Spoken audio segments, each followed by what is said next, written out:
Salut à tous, c'est Victor de Studio Sport. Aujourd'hui, on se retrouve pour une vidéo exceptionnelle concernant le nouveau drone de chez DJI, le DJI Avata 2. Dans cette vidéo, nous allons aborder plusieurs sujets. Premièrement, le drone DJI Avata 2 et ses caractéristiques. Deuxième point, les différents modes proposés sur ce drone. Troisième point, les différents packs qui seront proposés sur le site studiosport.fr. Quatrième point, le point législation sur ce drone. Cinquième point, la nouvelle radiocommande RC Motion 3. Sixième point, le casque DJI Goggles 3 qui est une nouveauté. Septième point, nous allons voir les différentes assurances proposées pour ce drone. Et enfin, le huitième point, les différents accessoires que DJI propose pour le drone DJI Avata 2. Le drone DJI Avata 2, c'est quoi? C'est un drone FPV Cinehoop de 3 pouces de 377 grammes. Il est très légèrement plus large et moins haut que son prédécesseur. Il bénéficie de protection d'hélice comme l'Avata premier du nom pour protéger contre les différentes collisions que vous pourrez rencontrer durant un vol. Il bénéficie d'un nouveau capteur permettant d'enregistrer en meilleure qualité. Du coup, c'est un capteur 1 sur 1,3 pouces avec un FOV de 155 degrés. L'ouverture est toujours en f2.8 et les ISO sont en auto ou réglables de 100 à 25600. Son FOV est réglable entre standard, grand angle ou ultra grand angle en fonction du point de vue que vous désirez avoir en vidéo. La gimbal a un tilt réglable pouvant aller de moins 85 degrés à 80 degrés. Venons-en au plus important, la possibilité d'enregistrer. Ce drone peut enregistrer jusqu'en 4K à 60 images secondes au format 4 tiers ou 16 neuvième.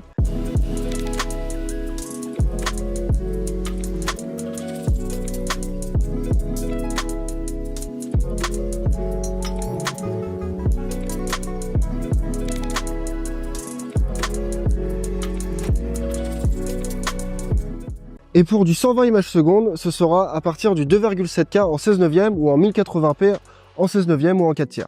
Pour un rendu toujours plus exceptionnel, il prend en charge le profil de couleur D-Log M10 bit. Pour un rendu toujours plus cinématographique, il supporte Rocksteady 3.0 et Horizon Steady. Si vous désactivez ces deux modes, les images pourront bien évidemment passer sous le logiciel Gyroflow pour un rendu toujours plus stabilisé.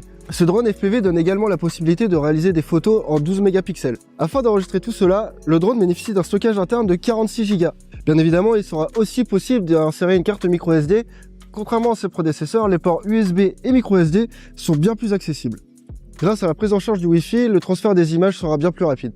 Ce drone DJI Avata 2 dispose d'un nouveau système de transmission, le O4, pour bénéficier d'un retour vidéo en 1080p jusqu'à 100 images secondes. Sa portée maximum est de 10 km en Europe, mais bien évidemment, on vous rappelle qu'en Europe, le vol est limité au vol à vue.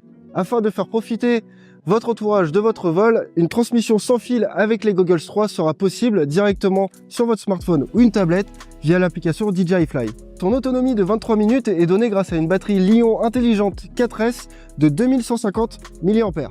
Dans les différents packs que nous allons vous expliquer juste après, il n'y aura malheureusement pas d'adaptateur secteur pour pouvoir recharger le drone, uniquement le câble USB. Nous vous recommandons donc de prendre l'adaptateur secteur DJI de 65 watts. Le drone DJI Avata 2 propose différents modes et différentes fonctionnalités pour assurer un vol en toute sécurité. Premièrement, les différents modes, nous retrouvons donc le mode normal, le mode sport, qui sont éligibles sur la RC Motion 3 et la radiocommande 3 DJI FPV. Et le troisième mode, le mode accro ou manuel, qui est uniquement possible avec la radiocommande 3 DJI FPV. Ensuite, niveau fonctionnalité, pour un vol toujours plus sécurisé, nous avons donc le RTH, le Return to Home, qui permet au drone de revenir automatiquement à son point de décollage. Deuxième point, le Turtle Mode, qui permet de retourner le drone s'il est à l'envers. Et troisième point, il dispose de capteurs de positionnement, juste ici, qui permettent de voir en dessous et à l'arrière. Passons maintenant aux différents packs proposés par DJI. Premièrement, le pack Flymore Combo, une batterie, se composant du drone DJI Avata 2, de la RC Motion 3 et des Goggles 3. Deuxième pack, le Flymore Combo également, mais avec 3 batteries. En plus de ces 3 batteries, il comprend donc le drone DJI Avata 2, les DJI Goggles 3, la RC Motion 3, un chargeur pour 3 batteries et un sac en bandoulière. Niveau législation avec le drone DJI Avata 2, qu'est-ce que ça donne? Alors, ce drone bénéficie de la certification CE et d'une étiquette C1 qu'on retrouve juste ici avec les décibels. Afin de pouvoir voler en toute légalité avec ce drone sur le territoire français, il vous faudra passer la formation A1, A3 gratuite directement sur le site de Alpha Tango. Il rentre dans la catégorie Open et sous-catégorie A1, c'est-à-dire de par son poids inférieur à 500 grammes. Bien sûr, il faudra toujours respecter la carte géoportail qui est à votre disposition afin de connaître toutes les zones où vous n'avez pas le droit de voler et les restrictions sur les différentes zones. Ensuite, il faudra enregistrer le drone directement sur le site Alpha Tango afin d'avoir un numéro UAS. Et bien sûr, avec ce numéro, il vous faudra une étiquette à apposer sur le drone. Dernier petit point, pas de survol de l'espace public en agglomération. Comme pour le dernier drone DJI Avata, il bénéficie de la RC Motion, pas 2, mais la 3 cette fois-ci, qui est plus petite, mais du coup qui permet un contrôle toujours plus intuitif du drone. Alors, il vous suffit juste d'incliner la radiocommande pour pouvoir piloter le drone à droite, à gauche, tout simplement. Grâce à une petite molette que l'on retrouve sur le côté, il vous sera possible de piloter l'inclinaison de la nacelle. Nous retrouvons également un petit bouton juste là qui permettra de lancer l'enregistrement de la vidéo. Bien sûr, un autre bouton qui permet de changer les modes de vol ou tout simplement d'activer le RTH. Également, cette radiocommande vous permettra de naviguer dans les menus directement dans les DJI Goggles S3, comme de la réalité virtuelle, vous aurez une sorte de petit pointeur laser. Les DJI Goggles 3 bénéficient du même form factor que les Goggles 2 et Integra, sauf que c'est un beau mashup entre les deux modèles. Effectivement, nous retrouvons directement la batterie intégrée dans le bandeau pour justement éviter que le câble pendouille pendant votre vol. Comme vous pouvez le constater, le bandeau est fixé au-dessus du casque avec une sorte de plateforme juste ici.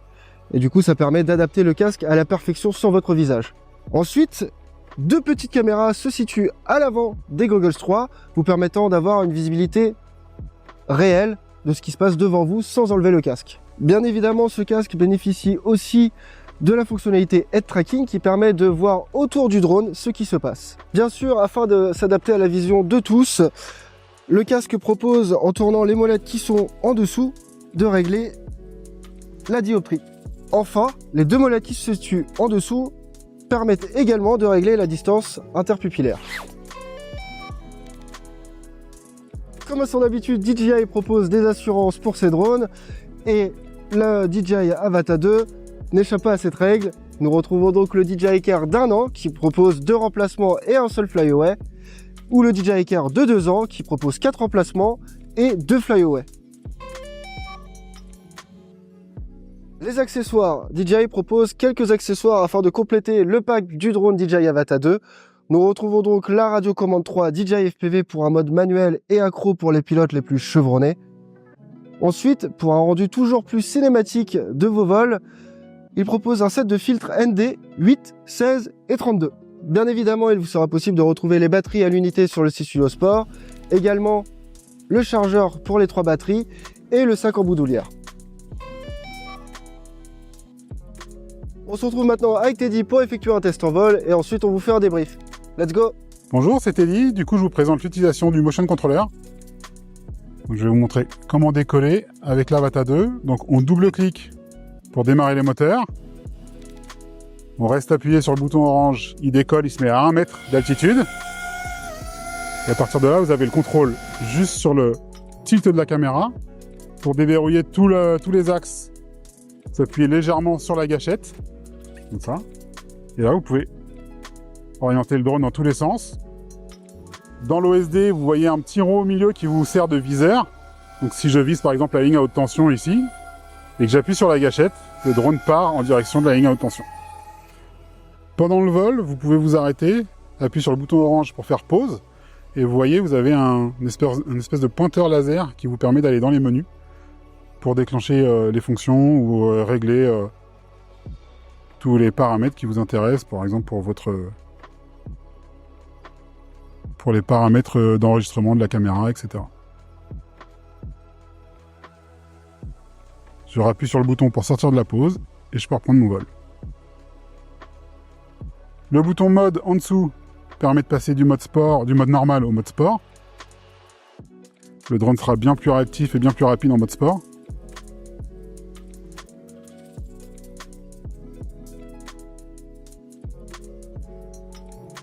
Ou de déclencher un Return to Home en restant appuyé dessus.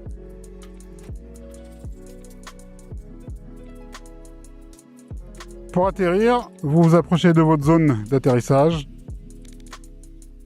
Vous vérifiez bien que vous êtes là où vous voulez atterrir. Et vous restez appuyé sur le bouton orange Tout simplement, il effectue un atterrissage automatique.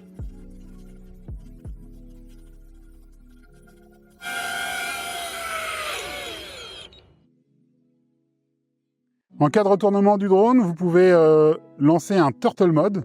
Vous allez dans le menu à gauche, Paramètres, dans Contrôle, et là vous avez le mode tortue. Vous appuyez une fois dessus, et le drone va se débrouiller tout seul pour se redresser.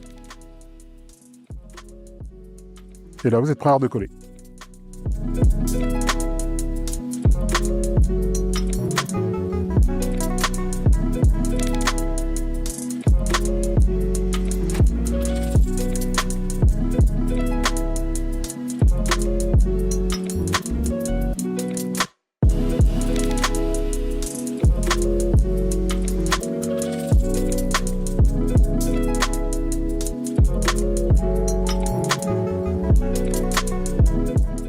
Alors pour le head tracking, vous allez dans le menu en haut et vous activez le troisième icône, head tracking. Il passe en jaune. Vous recliquez sur l'écran n'importe où pour sortir du menu. Appuyez sur le bouton pause pour sortir de la pause. Et là, votre tête permet de regarder tout autour. Le rond est toujours votre viseur. Donc si je vise toujours ma ligne à haute tension, je fonce vers la ligne à haute tension. Mais je peux regarder le siège de Studiosport en même temps, tout en allant vers ma ligne à haute tension. Je reprends la vue de devant, vraiment comme si je pilotais un hélicoptère avec ma main et que je regarde à l'extérieur ce qui se passe. Je peux regarder en bas pendant que je vais tout droit. Je peux même regarder derrière pendant que j'avance.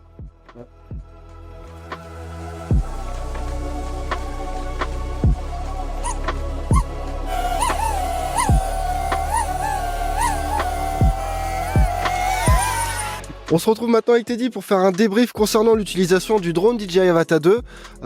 Donc voilà, Teddy, qu'est-ce que t'en penses par rapport à l'utilisation que tu as pu en faire, par rapport surtout à l'Avata premier du nom? Bah pas trop de surprises par rapport au premier justement. Ça vole tout aussi bien. Par contre, ce qui est un peu cool, c'est quand même l'évolution du capteur. Avec le 10 bits, le meilleur capteur. Le drone a plus d'autonomie. Donc ça c'est toujours sympa, et puis surtout il répond à la nouvelle certification, il est classé C1, donc ça c'est bien, on va pouvoir être dans les règles quoi. Bon, maintenant qu'on a fait le tour du drone, qu'est-ce que tu penses des DJI Goggles 3 et l'évolution qu'ils ont pu avoir par rapport aux deux prédécesseurs qui étaient proposés dans le pack du DJI Avata premier du nom? L'évolution avec la vue extérieure qui permet de ramasser son drone sans enlever les lunettes. Et surtout la fixation du bandeau qui est un peu plus confortable sur la tête et qui permet de bien appliquer le casque sur le visage quoi. Par rapport à la vue réelle, qu'est-ce que tu en penses entre la 2D et la 3D? Parce qu'effectivement on peut régler entre ces deux solutions. En 2D, pas grand intérêt. En fait, on n'apprécie pas les distances, donc c'est un peu compliqué à utiliser. Par contre, dans 3D, c'est vraiment bien foutu. On peut vraiment voir les distances et attraper le drone, par exemple, qui est au sol. Pour la 3D, c'est plutôt bien foutu. On a vraiment le FOV de l'œil humain. Donc, si vous enlevez le casque et vous le remettez, vous n'avez pas de déformation par rapport à votre vue, votre vraie vue. Et du coup, ça perturbe pas quand on met le casque avec la vision 3D, quoi. Bon bah cool. Et du coup, tu conseilles de l'acheter? Ouais, Goggles 3, plutôt sympa les évolutions, surtout avec l'Avata 2, ça va être indispensable. Bon, après, un petit point qu'on n'a pas précisé durant la vidéo, c'est que les DJI Goggles 3 sont malheureusement pas compatibles avec le DJI O3 Air Unit pour le moment. On espère qu'il y aura une mise à jour. Est-ce qu'on peut dire que du coup le drone DJI Avata 2 est un game changer par rapport à la première génération, le DJI Avata? Je dirais pas jusqu'à dire que c'est un game changer, mais en tout cas avec un meilleur capteur et une meilleure autonomie, et surtout la réglementation, on est quand même sur un produit qui bénéficie d'une bonne évolution, quoi. On espère que cette review vous a plu concernant le drone DJI Avata 2. Retrouvez différents tutos aussi sur notre chaîne YouTube ou sur les différents réseaux sociaux. Je vous souhaite à tous une bonne journée et à bientôt. Et bon vol. Bonjour.